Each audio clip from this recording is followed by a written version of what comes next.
हमारे देश में मर्दों को लेकर पहले से ही समाज में धारणाएं बनी हुई हैं, जिनमें यह कहा जाता है कि मर्द को दर्द नहीं होता, असली मर्द रोते नहीं हैं। और जो पुरुष ये कहने की हिम्मत भी करते हैं कि वो डिप्रेशन में हैं, वो परेशान हैं, वो उदास हैं, तो उन्हें कहा जाता है कि ये मर्द, कि आप मर्द बनना सीखो, ये मर्द बहुत कमजोर है। और इन धारणाओं की वजह से हमारे देश के पुरुष सारे दुख दर्द सहते हुए भी कभी अपने मन की बात किसी से कह नहीं पाते और उनकी तकलीफों की कभी समाज में या परिवार में चर्चा तक नहीं होती। हमने आज आपके लिए कुछ आंकड़े निकाले हैं जिनसे आप ये समझ पाएंगे कि पुरुष होना आसान नहीं होता, खासकर अगर वो पुरुष हमारे देश भारत का हो। दुनिया के 404 करोड़ पुरुषों में से अकेले 74 करोड़ पुरुष हमारे देश भारत में रहते हैं। भारत में आत्महत्या करने वाले लोगों में 73% सिर्फ पुरुष होते हैं। यह बात आपको ध्यान रखनी होगी। 73% जो लोग हैं आत्महत्या करने वालों में, वो पुरुष हैं। इनमें भी ज्यादातर पुरुषों की आत्महत्या का कारण पारिवारिक ही होता है, जिसमें कई बार ऐसा होता है कि वो अपने परिवार और अपनी पत्नी से ये कह नहीं पाते, बता नहीं पाते कि अलग अलग वजहों से, जैसे कभी नौकरी के चले जाने की वजह से या दूसरे कारणों से वो परिवार का जो बोझ है वो नहीं उठा पा रहे हैं, खर्चा नहीं उठा पा रहे हैं। लेकिन शुरुआत से ही एक पुरुष को समाज में इस तरह से ढाल दिया जाता है कि पूरे परिवार की जिम्मेदारी उसी की है और वो इस जिम्मेदारी से बच नहीं सकता। इसलिए जब परिवार की अपनी जरूरतें होती हैं, बच्चे को जूता चाहिए होता है, उससे दूसरे बड़े बच्चे को कॉलेज में फीस जमा करनी होती है, बच्चों की अपनी अपनी अलग अलग महत्वाकांक्षाएं होती हैं, पत्नी के अलग सपने होते हैं, तो एक आम पुरुष जो होता है वो अपने सपनों को भूल जाता है और फिर सिर्फ परिवार के सपने और परिवार की जरूरतों को पूरा करने में ही अपना पूरा जीवन निकाल देता है। वो पहले लोन लेता है अपने परिवार के लिए, उसके बाद फिर उस लोन को चुकाता है, उसके बाद फिर और जरूरत पड़ती है एक और लोन लेता है, कभी अपनी जमीन बेचता है, कभी अपना घर बेचता है। वर्ष 2021 में जिन 1,18,000 पुरुषों ने आत्महत्या की थी, उनमें से 57% पुरुषों की आत्महत्या का कारण आर्थिक तंगी था।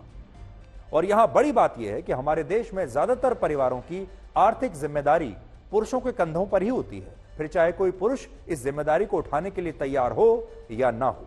हमारे देश में जब कोई लड़का पैदा होता है तो बचपन में ही यह मान लिया जाता है कि वो लड़का बड़े होकर परिवार की आर्थिक स्थिति को बदलेगा और इस तरह से वो लड़का बचपन से ही एक तरह के दबाव में अपनी जिंदगी को जीना शुरू करता है। पहले एक पुत्र की भूमिका निभाता है, एक बेटे की सारी सामाजिक जिम्मेदारियां निभाता है, पारिवारिक जिम्मेदारियां निभाता है, उसके बाद पति की जिम्मेदारियां निभाता है और फिर एक पिता बनकर फिर पिता की जिम्मेदारियां निभाता है। और इस सब के बीच में वो जो पुरुष होता है उसके जो अपने सपने होते हैं वो कहीं टूट जाते हैं और ये दर्द और दबाव वो कभी किसी के सामने व्यक्त नहीं कर पाता। आज भारत के लगभग 14% पुरुषों को डिप्रेशन की शिकायत है। आप शायद जानते नहीं होंगे, 14% पुरुष डिप्रेशन में, लेकिन ज्यादातर पुरुष इसके बारे में ना तो कभी अपने माता पिता को बताते हैं, ना परिवार को बताते हैं, ना कोई किसी दोस्त को बताते हैं। और अगर कोई पुरुष या लड़का ऐसा करने की हिम्मत करता भी है तो उसे कमजोर बताकर यह कह दिया जाता है कि वो कैसा मर्द है, कि वो डिप्रेशन जैसी फालतू चीजों की बात कर रहा है, वो इतना कमजोर है। और बार बार ये याद दिलाया जाता है कि जो मर्द है उसे दर्द नहीं होता, मर्द को तो मजबूत होना चाहिए और मर्द को कमांड करना चाहिए। सबसे ज्यादा हैरानी की बात यह है कि हमारे देश में जिन लोगों की काम करते हुए उनके वर्क प्लेस पर, यानी उनके दफ्तर में या काम के क्षेत्र में, काम की जगह पर मौत हो जाती है, उनमें 90% अकेले पुरुष होते हैं। और ये वो पुरुष होते हैं जो कभी ना कभी ये बात किसी से कह नहीं पाते और काम करते करते ही कई बार अपना दम तोड़ देते हैं। और जो ये कह नहीं पाते वो पुरुष हैं, लेकिन दर्द उन्हें भी होता है, रोना उन्हें भी आता है और कई बार वो भी खुद को कमजोर महसूस करते हैं। एक रिसर्च के मुताबिक महिलाएं साल में औसतन 30 से 64 बार रोती हैं, जबकि पुरुष पूरे साल में सिर्फ 6 से 17 बार ही रोते हैं। और बहुत सारे पुरुष तो ऐसे हैं जिनकी आंखों से आंसू कभी नहीं निकलते, क्योंकि उन्हें बचपन से ही यह सिखाया जाता है कि लड़के रोते नहीं और लड़के कभी कमजोर भी नहीं होते। लेकिन क्या आपको पता है कि पुरुष भी इंसान ही है, उन्हें भी दर्द होता है और वो भी कभी कभी भावुक हो सकते हैं। लेकिन इतनी सी बात को हमारा समाज कभी समझने के लिए तैयार नहीं होता। यहां एक बड़ी बात यह भी है कि अगर हमारे देश में किसी महिला के खिलाफ घरेलू हिंसा होती है तो इसके खिलाफ आज भी स्पष्ट कानून है और बहुत सख्त कानून मौजूद है। जैसे इस तरह के मामलों में पुलिस महिला की शिकायत पर आईपीसी की धारा 498A के तहत आरोपी के खिलाफ या उसके परिवार के खिलाफ, यानी पति के खिलाफ या पति के परिवार के खिलाफ कार्रवाई कर सकती है। लेकिन पुरुषों के मामले में घरेलू हिंसा को लेकर ऐसी कोई धारा नहीं है, ऐसा कोई कानून नहीं है जो महिला आरोपियों के खिलाफ सजा को सुनिश्चित करता हो। इसलिए आज हम ये कहना चाहेंगे कि हमारे कानून में महिला और पुरुषों के खिलाफ बराबर कानून होना चाहिए। डोमेस्टिक वायलेंस में, घरेलू हिंसा के मामले में जैसा कानून महिलाओं के लिए बना है, उनकी मदद करने के लिए बना है, वैसा ही सख्त कानून पुरुषों की मदद के लिए भी बनाया जाना चाहिए।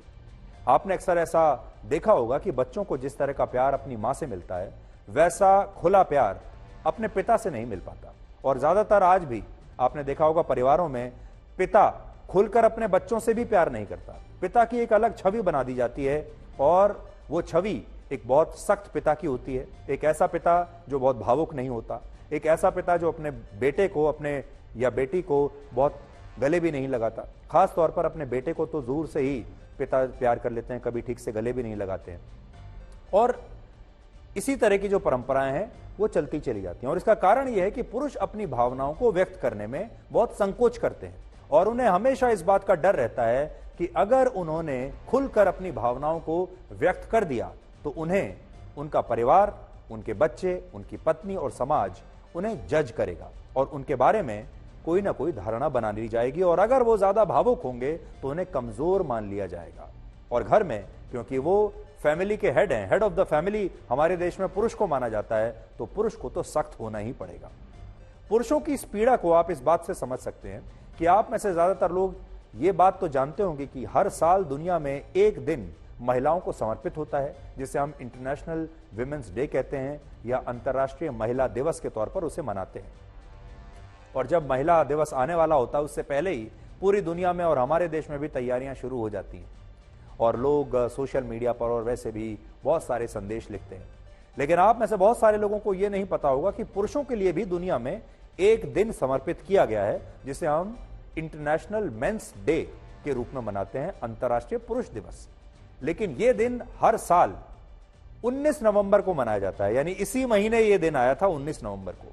अब दुख की बात यह है कि यह दिन कब आकर चला जाता है किसी को पता ही नहीं चलता। आपको भी नहीं पता होगा कि इसी महीने 19 नवंबर को इंटरनेशनल मेंस डे था और कोई भी पुरुषों को इस दिन बधाई तक नहीं देता और कोई भी इस दिन पुरुषों की चुनौतियों पर चर्चा तक नहीं करता। लेकिन हमें लगता है कि पुरुषों की इस पीड़ा के बारे में बात जरूर होनी चाहिए और यह धारणा अब टूटनी चाहिए कि पुरुषों के खिलाफ महिलाएं घरेलू हिंसा नहीं करती हैं।